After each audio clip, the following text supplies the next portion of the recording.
For more perspective on the state of the U.S. economy, we're joined now by Betsy Stevenson. She's a professor of public policy and economics at the University of Michigan.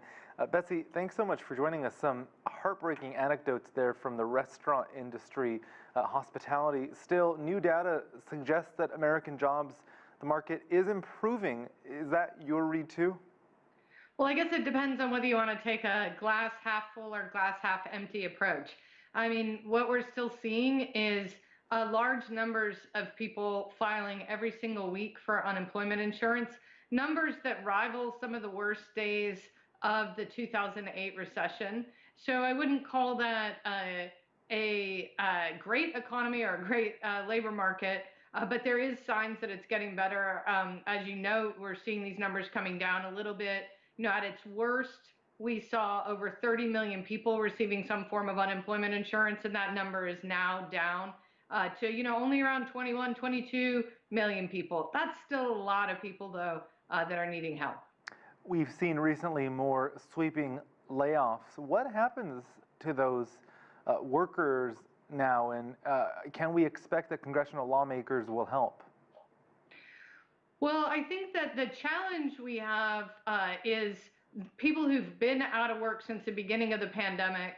They're going to be running out of benefits soon, any kind of benefits. So we know the supplemental payments ended this summer, but you know, most states provide 26 weeks of benefits, and that CARES package both made benefits available to a wider range of people and gave people a few extra weeks to tack on, but that all comes to an end in December. So getting something done before the election, it's really about, you know, making sure that we get something done and in place by the end of the year, or we're going to see a large number of people losing benefits and losing help. And that's going to make the economy worse because these folks are going to stop spending. We're already starting to see some of that, where you see declines in spending, you know, actually make it harder for the economy to recover. So we do need to make sure that we can help out the households that are hardest hit right now.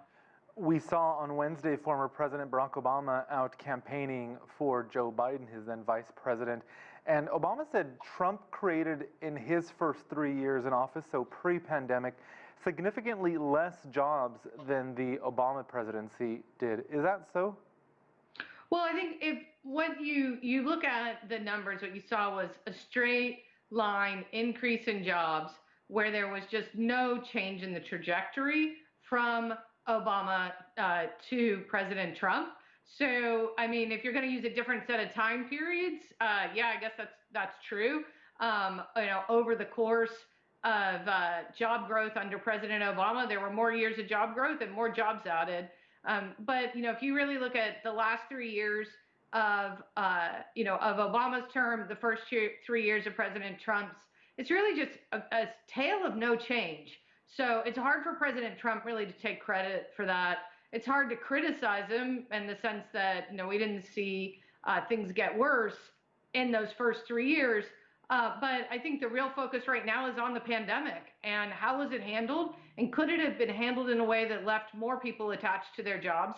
And I think most economists think, yeah, we could have done a better job. We could be in a better economic situation right now. Overall, how would you rate Trump's performance on delivering for workers in service and manufacturing sectors? You know, I do not think that he's done a very good job in delivering for these workers. Like, you know, if you know, really the biggest story right now is what's happened since the pandemic hit, and you know, these workers, as your previous story illustrated, you know, particularly when it comes to looking at leisure and hospitality, that was a sector just decimated by the pandemic. We're nowhere near to bringing all those jobs back. And frankly, it's not clear we will ever bring all those jobs back. We've got a long road ahead of us. And what the administration needed to have focused on is helping those workers both weather the storm, but also figure out how they're going to transition, how they're going to find something else to do, because all those jobs probably aren't going to come back anytime soon.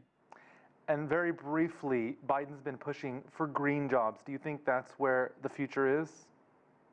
Well, I think what we learned here is that we're not really prepared to handle an emergency, a big global catastrophic situation like a pandemic, that should be, a big red alert that we're not ready to handle a global emergency with climate change. So he's talking about green jobs because we got to get on the issue of climate change to make sure that we don't go as blindly into climate change as we went into this pandemic.